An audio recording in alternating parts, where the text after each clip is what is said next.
Hey everybody, back with another bald movie. This time we're considering the 1999 American psychological thriller, The Talented Mr. Ripley. This is written and directed by Anthony Minghella, who also directed and got a lot of acclaim for The English Patient, but whose career was tragically cut short by an hemorrhage after throat surgery in his early 50s. It's based on a 1955 Patricia Highsmith novel of the same name, which I did not know this, Jim, but it's actually a series of 5 books around the Talented Mr. Ripley. It's like a dark version of the Bourne series. Sure, yeah, that sounds right. Which is pretty dark by its own right. It stars Matt Damon as Tom Ripley, Jude Law as Dickie Greenleaf, Gwyneth Paltrow, my personal acting Waterloo, as Marge Sherwood, Kate Blanchett as Meredith Logue. Is it Luge? Luge? Logue, I think is how she said it. Yeah, they're of the textile Logues. Right. And Philip Seymour Hoffman in full Mega Chad mode as Freddie Miles. You don't get to see that gear from the Hoff Monster very often. I kind of don't like it. Like, it's not a gear that I really appreciate in Hoffman's gearbox. Yeah. I like most of his other gears better, although I will say he's not bad. He's not bad. This film was nominated for 5 Academy Award films, including Best Adapted Screenplay and Best Supporting Actor for Jude Law. Did not win any of those things, but made a lot of money. And 20 years later is still a really well-regarded psychological thriller. This is about, I think, the 3rd time I've seen it, probably not within the last 10 years. But I quite enjoyed my rewatch of The Talented Mr. Ripley. Jim, what did you think of this movie? I've never seen it before. This is my first time watching it, and I was surprised by it. I really, really enjoyed it. But it was surprising because I think this is a weird name for this movie. For some reason, I go into this thinking like I'm about to watch the Pianist, what's that? Adrian Brody. Mm-hmm. I keep thinking like, I'm just gonna see, these high society people doing high society things, and then I get into this murder mystery, and I'm like, or this psycho thriller. I don't know what to call this thing. It's very strange, but man, I loved it. It is a very strange film, and I think a lot of that comes from just the awkwardness of Tom on a wing and a prayer, trying to stay one step ahead of these high society people and stay, embedded within their society. Because there is he's not he's socially awkward, but not hopeless. Sure. And a lot of I found myself cringing a lot because he is trying and mostly succeeding, but a lot of times frequently failing to fit in. And he's hyper aware of all those things and trying to correct in mid sentence sometimes. Yeah. And it gives this really interesting kind of halting alien quality to Matt Damon's performance, which I thought, what do you, I think we should start talking about, I guess what we should do before we start talking about anything is give a synopsis of the film. And then we can get spoilery, because if you're like Jim, you haven't seen this, I would encourage you to stop if you're interested at all in watching a very young, very talented cast set in gorgeous, gorgeous Mediterranean settings, and have it be like a pretty slick thriller. You want to stop now, because as thrillers go, if you load a plot, then there goes half the suspense. So this is a film about a young piano player named Tom Ripley, who is kind of making his way, doing small odd jobs, playing a piano party here, working a bathroom attendant there, but he's mistaken for a Princeton grad by a wealthy shipbuilding family, and is soon sent to Italy to retrieve their playboy son so that he can assume the role of heir to their family's dynasty. But when he gets to Italy, he quickly finds his man, but soon becomes enamored with their lavish, carefree... Try that again. Arriving in Italy, he quickly finds his man, but soon becomes enamored with his lavish, carefree lifestyle and does whatever he can to fit into this society and maintain his position at all costs, even his own identity. This is a really fun and impressive cast, and I kind of wanted to start there. You had Matt Damon, Gwyneth Paltrow, and Kate Blanchett all within a few years of recent Academy Award wins. For very high profile, much discussed, Good Will Hunting, Elizabeth, Shakespeare in Love. You got Jude Law at just the start of his rise to stardom. You got, like I said, Philip Seymour Hoffman playing this kind of like super wealthy Chad character, which I really liked Philip Seymour. It's funny to hear you say that you didn't like him, because this is I mean, he's a little bit of a meathead and Twister, but he's a stupid one. Yeah. And this, he's like a very smart, well-educated, urbane meathead. Mm. But when he drives to Rome and he pops out of that like red, roadster and proclaims, "Don't you want to fuck every woman you see just once?" As I don't know, there's something to that. Something to that. Okay. Yeah, I mean, it's not that I thought Philip Seymour Hoffman was bad in this movie. I think he's excellent. But that character, ugh. Tommy, how's the peeping? Nah. How's the peeping, Tommy? It's okay. The whole vibe I get, and I think this, is obviously intentional. This rich upper class sort of, looking down their noses at the underclass and playing with them as they would play, as a child would play with, a toy train or whatever, watching it, seeing how simple and stupid it is, and reveling in just reveling in the joy they get from not being part of that class is like really offensive and off-putting to me. And, Philip Seymour Hoffman, but to a larger degree, Jude Law's character, Dickie, in this movie does that. Yeah, I mean, Jude Law goes a long way to making this movie work, because Dickie is not ever painted out to be like a respectable character. No.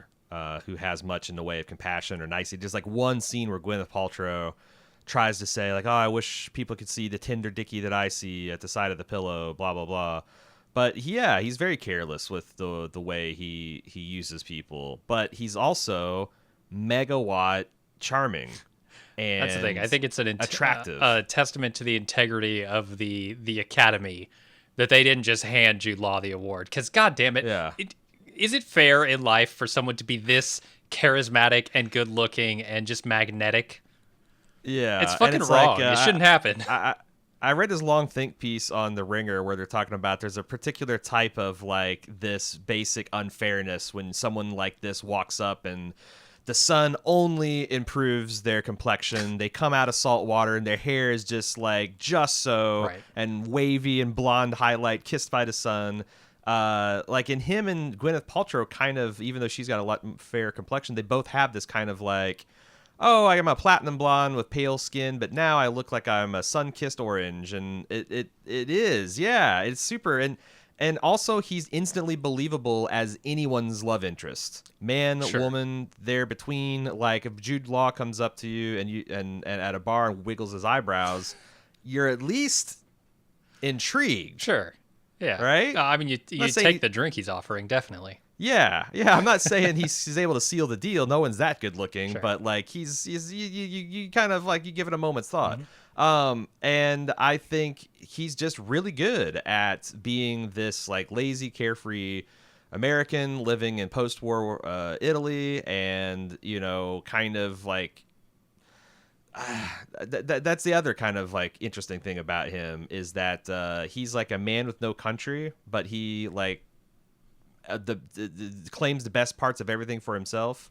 Like he takes jazz out of America, he takes kind of like the Mediterranean culture and cuisine and the fashion, and he's all somewhat master of it. Like he's got this like little hole in the wall jazz club that he's essentially completely taken over. Mm-hmm. It's a really good and compelling performance, and if he didn't absolutely crush Dickie, none of the movie would work. Sure, I agree.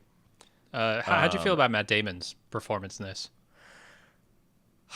I think Matt Damon's good, and especially was good back in the day because he's got this like just very boyish good looks and kind of all American charm in his own way. That's a little bit more heartland, where Jude Law's is a little bit more international, urbane. Yeah. But he's just very awkward in this film, and aware of the awkwardness. And there's a lot of like little things he does, like he's a little too quick to smile sometimes. Mm-hmm. He's a little too late to smile in others. He's a little too long in a smile sometimes.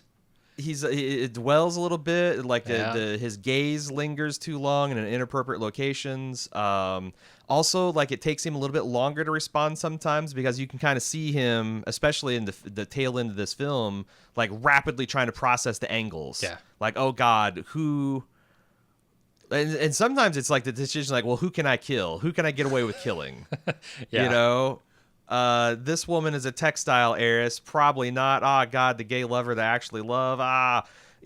There's something really unsettling about that, and the fact that he's aware of it's being unsettling at all times is also like super unsettling as well.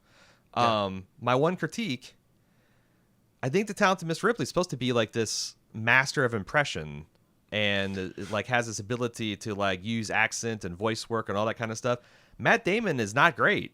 Like every single time he does like what's supposed to be a dead on pitch perfect impression of somebody, I'm thinking, nope, that's Yeah. all I can hear is his Matt Damon from Team America. What do you think of him? Yeah, I liked him. I agree with your assessment of his impressions. They're not amazing, but I did like his performance. I thought, all the things we mentioned about the creepy smile, the processing of all the angles, all that stuff added up to a performance that I really believed.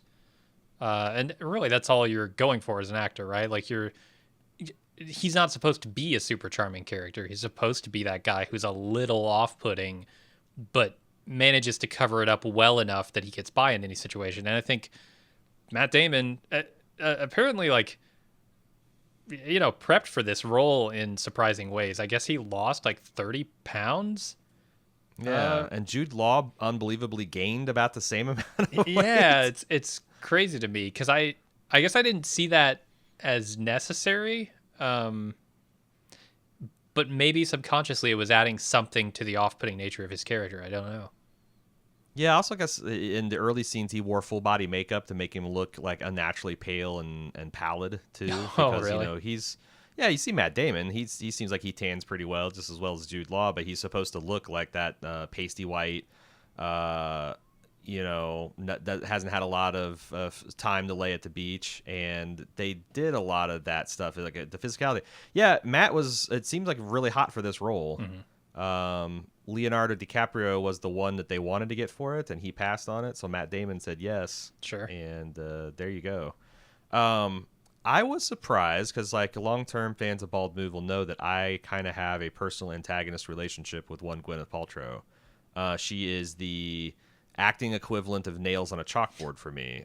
But I actually there's two roles that I know off the top of my head that I like her in, and one is the first Iron Man movie as Pepper Potts, and the second one is this because like she blends in this role that I don't even see fucking goop vagina candle Paltrow here. I just see this poor Marge woman who is just as helpless before the charms of Dickie Greenleaf as anyone in a movie. Yeah.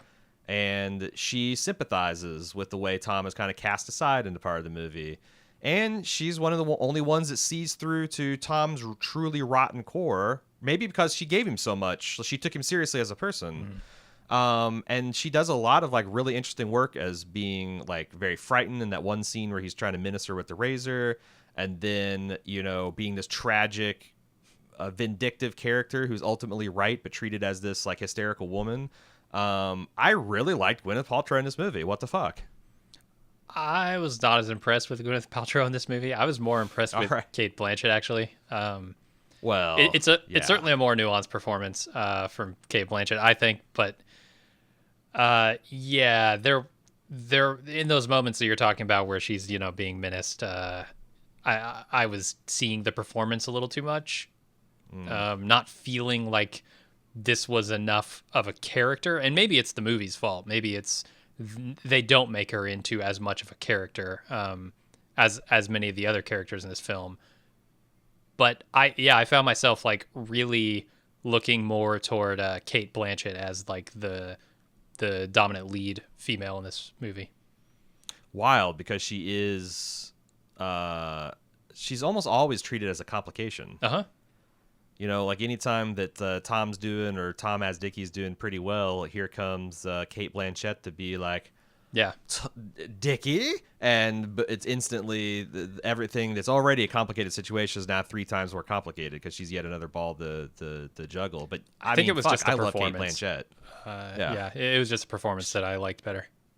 She's really good at the high society type roles too, because she was pretty outstanding in like The Aviator, in a very similar kind of role. I don't know, she's got that kind of effortless like elegance and charm. And this I talked about how there's a lot of like this is like a dark version of Catch Me If You Can, which interestingly enough Leonardo DiCaprio actually headed up that film.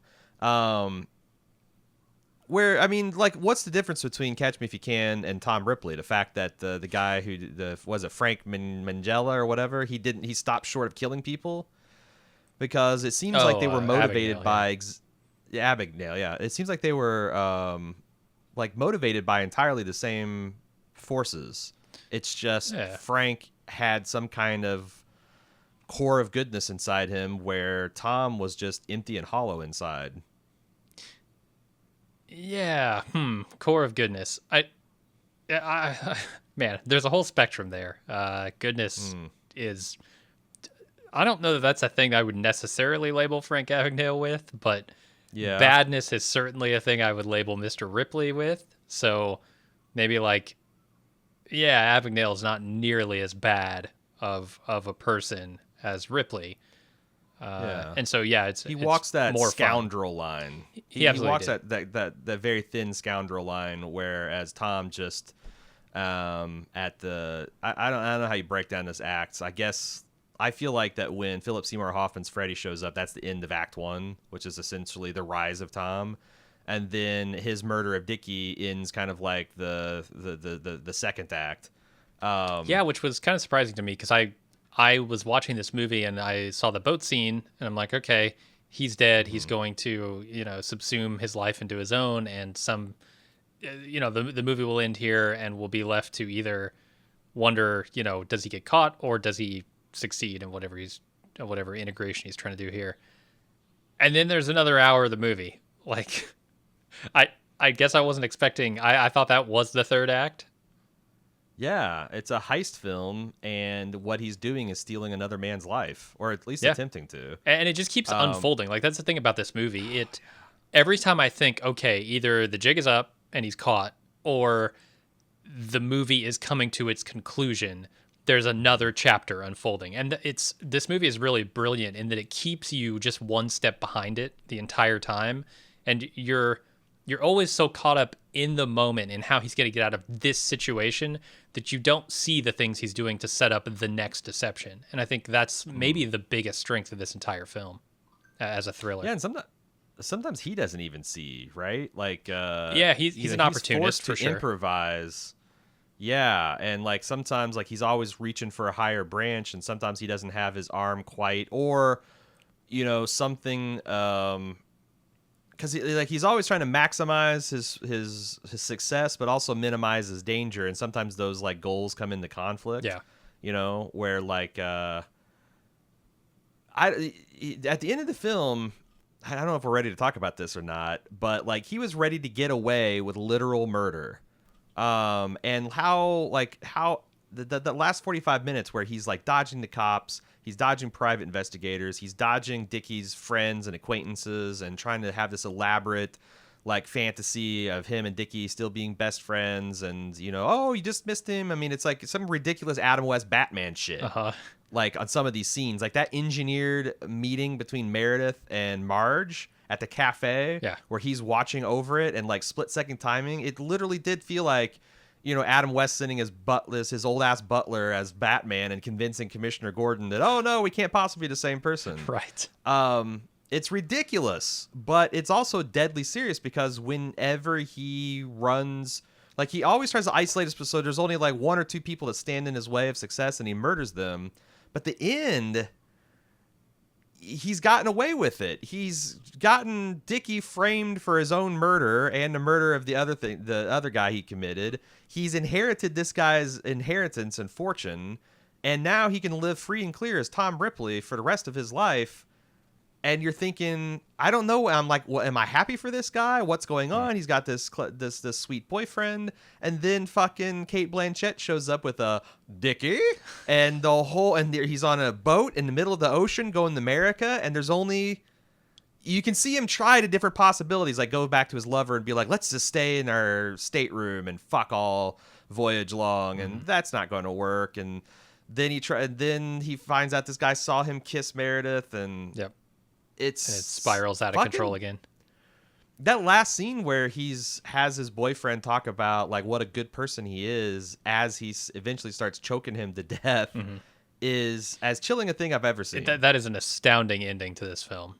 I was thoroughly impressed. I just sat there going, "Holy shit!" It's a tribute to the editor of this film. Just how I felt at the end of this movie. I also think that this Anthony Minghella guy is no slouch too, because setting up that shot where Matt Damon is sitting devastated on the edge of a bed, and he's on a ship, and there's all these mirrors on doors and like cabinets that are like swaying back and forth, revealing different sides and images and facets of him. Like that is a hell of a shot to composite and put together. And it also reminded me of an early one. There's one in the midpoint where him and Dickie are in a bathroom, I think, and the mirror is reflecting like Jude Law's full face, but we see like Matt Damon in a profile, and they're merged right at that central nose line. Yeah, when they're in the train.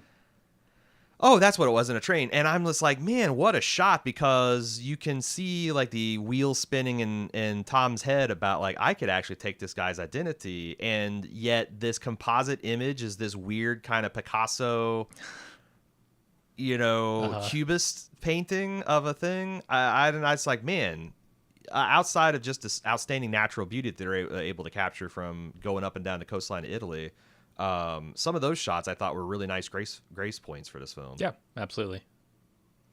I see why you love Italy, by the way. It's amazing, man. It's amazing. It's funny to see all the places that I went on my trips in this movie.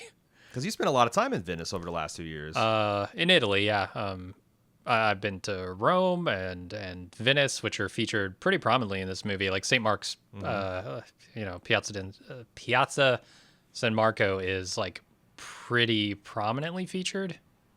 Yeah. In the film, and yeah, it's always funny to see like even smaller ones like Piazza Navona or any of those ones in Rome are like kind of neat to see. Yeah, no, I mean it's an entirely different place than where I'm from, obviously. Yeah. But it just seems like it's got like the best parts of like desert, mountain, coast. It's just a beautiful country. And they shot on location in a lot of these places. So yeah, all those places you're seeing are really those locations. Which some of those shots, how they get them, I'm kind of amazed that they could. Like they must have had some sort of government sponsorship here where the government was helping them shut down and keep crowds out and stuff like that, because those places are remarkably crowded all the time. Yeah. Well, the other thing is they made it seem like it's this endless Italian summer, and I guess that was actually problematic because the weather, they actually had this very stormy season on the coast, and it's supposed to be like the sun-drenched landscape, and they got like, I guess, like minutes at a time, like they would go and film like one side of a dialogue, and then the rain would start and they'd have to come back in, wait for it to like Ugh. It seemed like it was a real nightmare to film because the weather just refused to cooperate. But you can you'd never tell, like, because the thing does look exactly how they want it to. Everything is just beautifully lit by golden hour lighting all the time. And watching them zip up and down these cobblestone streets on their little scooters is just a lot of fun. And yeah, I love the fashion and the transportation and the scenery, but like I keep forgetting when I'm looking at these scenes, because I was there the last year, that this takes place in the 50s. Like, you got to remember, this is like a 1950s era film, a period film, and nothing, like, that's the thing about these old cities, nothing has changed there. It's like, okay, we've got maybe a few more pieces of signage up, and maybe like the overhang, like the fabric overhangs or umbrellas that they're using at the cafe tables are a little different, but for the most part, it looks exactly the same. Yeah. And I think, I mean, why wouldn't it? It's looked like Right. Rome, when you want to go back, has looked exactly the same for 2,000 years. Exactly. It's They're not not going to going change in to, 50. which is funny because, like, you think of that, like Milan and everything being like one of the centers of fashion. Yeah. But yet there's this timeless quality to the places they live. Maybe that's why they go crazy on the fashion side. There you go. So we've talked a little bit about Matt Damon's character, Tom Ripley. I had a lot of trouble pinning that character down in this movie, and I think that's intentional. I think you're supposed to be wondering because he himself is wondering about his own identity, right? And one of the themes that keeps coming up is that he's gay. And I couldn't tell if this was a put on from Tom Ripley or if this like something he did just to ingratiate himself to people that he thought might be interested in that sort of person, or if he genuinely had those feelings, especially as it goes down to like Peter, because I think when you look at Dickie and his relationship, that was definitely a little like, is romantic the right word? I don't know, sexual. Certainly romantic. I mean, just the reaction he had after he killed Dickie, where he's like cradling him in the bottom of the boat. Yeah. There was some genuine feeling there, but also it's hard to tell because, like, when Cecily and I were watching, I'm like, "What do you think that Matt? Do you think Matt Damon's character here is gay, or is he like asexual, or is this part of it like his predatory disguise? Is he like Right. an opera sexual or a sexual tunist, like?" Whatever he needs to be to get to that next branch, because like, what do we know about Tom? What are Tom's hobbies and passions? Music, I guess, but he doesn't like jazz. He pretends to like jazz. But he's He doesn't like. memorizing the songs in a way that's like systematic. He's not enjoying that. He's doing it No, because he thinks it'll get him ahead. And so yeah, he's I don't know prepping. what we know about that guy. Nothing? Yeah, like the only thing he likes is success and a lavish lifestyle and art and wearing fancy clothes. Like, these are like what he's really passionate about, I guess, is consumption. Conspicuous consumption. And maybe But status. yeah, and that's one of the things. Like, I had a question for you. Is like, is this one of those problematic evil gays type films? Because on the one hand, it's made in '99, which is like at the cusp of where Hollywood stopped. Hollywood always does a bunch of stupid shit, but like, they started being a little bit more, hey, maybe there's other ways we can code villainous people other than having them be gay or have a physical disability or some kind of birth defect. Like, maybe there's other ways to code people as evil rather than that. But I felt like when I read a lot of commentary and a lot of it seems like this thing came out and it hit Netflix like late last year, and a lot of people were watching it. I wasn't aware of it, but there was a lot of big pieces on like Vanity Fair and Ringer and some of these other places where they did like a 20 years after the 20-year anniversary of Talented Mr. Ripley. What do we think about it? And a couple of them touched on that question, but ultimately like gave it a pass. And I think that that's the key, because it doesn't feel like Tom Ripley is gay as much as it feels like he's just predatory. Yeah. It feels like this is a mentally deranged person doing whatever he needs to do to accomplish his goals. Yeah, and like that's like, is James Bond gay? Because like canonically, he will make passes at male agents if it gets him an advantage. No, he's an opportunist. Takes advantage to serve his other goals and motives. So I don't know. I honestly, I will say that the first time I saw that as a devout Christian, a lot of the gay subtext completely missed me. I didn't get the idea that there was as much of a romantic triangle between like Freddie and Dickie and Tom as there was like a competition for attention and money angle. I thought that like Dickie more or less rebuffed Tom, which I guess he did. Like I thought that was something that like Tom did as part of his camouflage and just misread the situation. But now I watch it, with like fresh modern eyes with the scales pulled off, and like, holy moly, there's a lot of gay sexual tension, bubbling through this film. And when you mix it up with the identity stuff, because the at the core of it, Tom Ripley doesn't know who he is because he's lost the thread. He's not mentally stable, I think, to begin with, and then once he gets into these deceptions so deep, he starts confusing himself on who he is. And so, when I'm watching the movie, I'm thinking, okay, does he even understand what something other than what he just wants out of this situation? Does he understand who he is in any given moment? And there are times when he slips up and he calls himself Dickie when he shouldn't be in that role. He should be in the Tom role. Yeah. And so like the movie confuses it, and I think that's one of the things that makes it great, because it kept me uneasy the entire time, not knowing who Tom Ripley is. And at the same time, I think there's a lot of stuff that Tom Ripley is saying and that other characters are, saying to him. Like there several times in the movie, there are moments where if there is a real Tom Ripley, it starts to kind of bubble to the surface, where he talks about, the fucking terrifying dialogue where he's talking about, we all have things that we lock away in a basement and refuse to ever go in that room. And I'm like, that's fucking dark. That's real dark. Yeah. But like, in some ways, I identify with this as somebody who grew up in a cult, never believed in the cult, but had to pretend for their entire childhood that this was something they were into, at least enough to get by, enough to not get hassled. It's like, that could probably drive you insane if you did it long enough. Yeah, no. I think you're exactly right. And there's a lot of, like, this movie begins with some crib dialogue at the end of the movie where, like, Tom's lamenting. It's like, I wish I could just start erasing everything and, like, erase myself. And it's like also when he writes the suicide note for Dickie and he blots out his own face in the passport.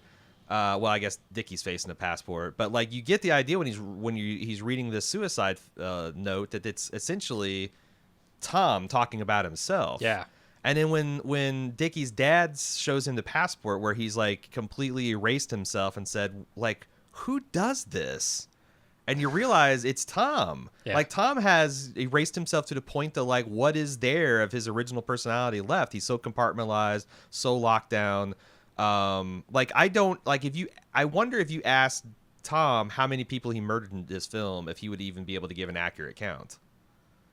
Because I bet he's got a rationalization and, like, the ability to analyze the sequence of, like, like, was I Tom or Dickie when I killed Freddy? Yeah. I mean, it is, that Frank Abagnale type of thing. And did Tom or Dickie murder Peter? Like, Dickie murdered Peter, not Tom. Tom was in love with Peter. It's so crazy, weird, man. And fucked up to where he can, like, look, and it's always fun when, like, there's like 3 points in a film. I think Dickie does it once, Marge does it to him once, and then Dickie's dad does it to it once, where they essentially recount something that Tom did and says, what kind of person would do that, or like what would drive a person to do that, and like they always pan to Tom's face, and he's just got this kind of like plastic smile. Yeah, it's really, really fucking creepy. It is, and I don't usually think of creepy when I think of Matt Damon, so sure, it's pretty good. I mentioned in the pre-podcast, I thought that there was a little bit of like Parasite, and there's a little commentary like the fact that these wealthy people are very good at sniffing out people that don't belong. They're superficially easy to fool, but then like you require a lot of depth into your deception. Like you can be betrayed by how you look, how you smell. What accent you have, if you have calluses on your hands, what type of music you enjoy, like the fact that you pick up after yourself. Like I thought that was great how Dickie, it just really bothered him that like Tom picks up after himself and others, where clearly a guy who's never had to, like when he fucks up an apartment, he either hires a cleaning lady or just sails up the coast and gets another one. Yeah. It's stuff like that I thought was really interesting. Or like Freddy coming over and like dismissing all the hard work Tom has done in this apartment as bougie. And you wonder, like, did Tom kill Freddy because he was a clear and present danger to him, or because he insulted his bourgeoisie middle class taste? A little both, maybe. I think so. And also there's also the idea that like Dickie and Marge are not contributing anything to society. They're just taking things. They themselves are parasites on their wealthy, shipping magnate mothers and fathers and textile, all these robber barons and big important people. And you're kind of like, I guess in the beginning, rooting for Tom to get away with this. But then as the bodies start stacking up and I stayed sympathetic to the family, to the underclass family in Parasite up to the very end of the movie. Yeah. But clearly halfway through, I, start feeling like, okay, Tom, you've gone too fucking far. And I wonder if that's just because Parasite stops essentially where this first act of the movie begins. They've had a body count or two, but like there's a lot more they kind of stop it there. They don't can chronicle the family's ever increasing descent into depravity to keep up the subterfuge, where like the entire half of Talented Mr. Ripley is just that. Yeah, no, you're right. And that kind of speaks to how I thought the movie was basically over, and then it has another hour, and even at the end of the movie, it's not over. He's killed Peter, but what's he going to do with the body? Is he going to get away with it? Can he? Plus, he's now Dickie again, and Dickie's dead. How is he going to? Like, I almost want to read the books to see like what happens when he returns to America with Meredith. Yeah, and he's supposed to be Dickie Greenleaf, but that guy's dead in Italy. Yeah, I mean Meredith is a loose end. I assume she's got to go overboard at some point. But then I don't know. It's like, why not just do that instead of killing your boyfriend? I don't know, because the end of the movie is really bleak. Because what is his? He's almost rooting for it to sink like the fucking Titanic. Like that would be like the best thing that could happen, because then, who knows what could happen in all that chaos. But there's this madcap energy that, like, even though like Tom Ripley's unambiguously evil and a villain, like I found myself.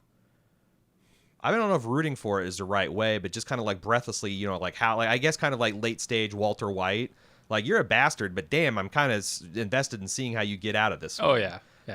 The mad risks he takes. Like there's a couple points where like I was like biting my fingernails just him smelling Jude Law on a train. Jesus, or yeah. He thinks Jude Law is going to be stuck in Rome because he missed the last train, forgetting the fact that these are rich people with cars. And he's doing this putting on the Ritz routine in Dickie's underwear. And that, oh God, the full body cringe of when Jude Law walks in and just judges the shit out of all of this. And how the complications just keep adding up and up. Like that fucking opera scene was amazing. The roller coaster of emotions when he finds out he's going to be meeting Dickie's father. And then the slow realization that like, oh shit, I'm under zero suspicion. Like I thought I was really fighting for my life, but now like this American investigator comes over and he starts the conversation with like, in America, we're taught to not trust a fact until it's established as a fact. I'm like, well, brother, you need to come talk to us in 2020. But you think that like, oh, this is it for him, but it turns out because they've got their preconceptions and what they want to believe and what they want to happen to keep things quiet for the family. It's just a fucking really tightly well-engineered plot that had to be, on edge for the last entire hour of the film. Yeah, it's an exceptionally crafted story, I think. Yeah. And then, like I said, the ending is just gutting. Like, it just left me completely empty feeling. And just like, God. And I had several of those moments. Like, that boat scene was gutting. Like, the boat scene is fucking intense. And... yeah. And I knew what was coming, and it didn't seem to stifle that intensity at all. Yeah. Because you got this, because, Dickie's a bit of a dick, and you get this idea that he can't just break up with people. He's the type that, like, has to use and abuse till someone else, like, has enough and then taps out. And, like, you can see him, like, he's like, hey, let's take this boat ride. Let's find a new apartment. But then he starts fucking and making, like, Tom feel very uncomfortable and unsafe. And then when he gets out and is all alone, he just starts unloading onto Tom, and all this pent up frustration and creepiness just comes out. And then like Jesus, the beating him to death with the oar, it's wild stuff. Yeah, Philip Seymour Hoffman getting beat to death by some kind of Roman bust. Okay. Let's talk about that bust, because I am under the distinct impression that is Jude Law with a beard. No, am I wrong?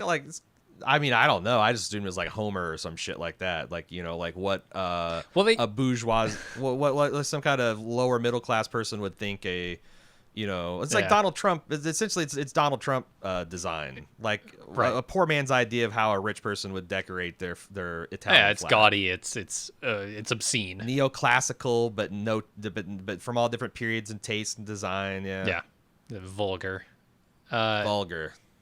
But okay, maybe it's not Jude Law, but I like what they were doing with the statue stuff because at the beginning of the movie they show a headless statue. He sort of walks away from a headless statue, and I don't remember if he's lined up with it where he turns and the camera moves. They kind of put his head on that, but like as much as this movie has or that character has a thing, his thing is this switching of identities, and swapping the heads on a statue without one might be seen as thematically appropriate. Do you have any conspiracy theories about Dickie's or Tom's involvement with the death of that young Italian woman? I assumed it was Tom. I did too, but I don't think there's anything in the movie to suggest that, other than like when he says, "I would do anything," like it's almost like he's eager to take the credit for it. Like, I'd do anything for you, Tom. You're like a brother. I'll take the blame. I feel like this is the warm up. This is like, this is them saying something is really wrong in this relationship, and we don't know yet that Tom is a killer. We haven't seen him kill anybody, but I think it's one of those things in retrospect you look at it and say, oh, that was probably Tom. But also the other way, because I kind of wanted to watch this again to see if there is any, because like the timeline is such that I don't know how he would have done it. Yeah. But there's also the idea that like maybe Dickie did it because they introduced the idea that he almost beat someone to death in a fit of pique in Princeton, and he's had these other violent outbursts over his life. And when he found out that she died, like he fucking goes a little Sonny Corleone and starts trashing the place because he's so fucking pissed off and like can't control his emotions. And there's this idea that like maybe Dickie did it, and then because that seems like that's the core of what soured their relationship, is that Dickie had this like traumatic thing happen with this Italian woman, and it kind of blew up. And Tom said that like, hey, if you're going to get in trouble, like, why did Tom say that? Like, I felt like another interpretation is Tom thought that Dickie did it because it's inconsistent with how he would do it, or like his understanding of Dickie, and he was offering to take the rap and be his brother and lover and all this stuff, and that when Dickie spurned him shortly after, that's what gave him the idea to do the murder. But I don't know if that tracks through. You could be right. I think like there's a bit of like a Tom-esque plot in that section for Dickie, because he's caught up in these multiple relationships with multiple women, and if you believe him about her being pregnant, that's certainly a complication in what is already a pretty complicated emotional patchwork here. And along with the history of violence, you could start to wonder about him.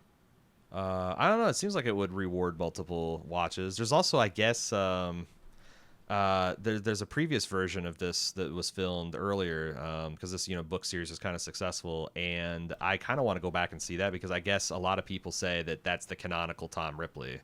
Like the actor that they get to play him is just like utterly convincing, and some of the ways that I thought Matt Damon did a great job, and he brought his own kind of unique spin to the thing, but like I do think there was some seams to the performance. Like the literal scenes that they had in the intro where they were like showing him in split relief lighting, and like kind of getting the idea early in the film that this is a fractured kind of jigsaw piece of a person. He's like a beam of light that's been split into its composite colors or something. Yeah, a film I like Gwyneth Paltrow in. What a rare and beautiful achievement. All right, that'll do it for the talented Mr. Ripley. We'll be back next week. Jim and I are going to see Alfonso Cuarón's Children of Men, something I actually have never gotten around to seeing in the last 15 years. And you say you have seen? Yeah, I've seen it once. It's a dystopian kind of sci-fi thriller. I have no idea what the plot is about at all. So I'm going in completely blind and looking forward to that. if you want to watch it with us, it's available to rent or buy in a lot of locations, but it's also streaming for free if you have a Stars subscription or a Direct TV subscription, or any of the add-on, like, Stars on Hulu, Stars on Amazon. You can watch it for free. But yeah, if you're excited about that, check us out next week. We'll be talking about Children of Men. Until then, I'm Aaron. I'm Jim. See ya.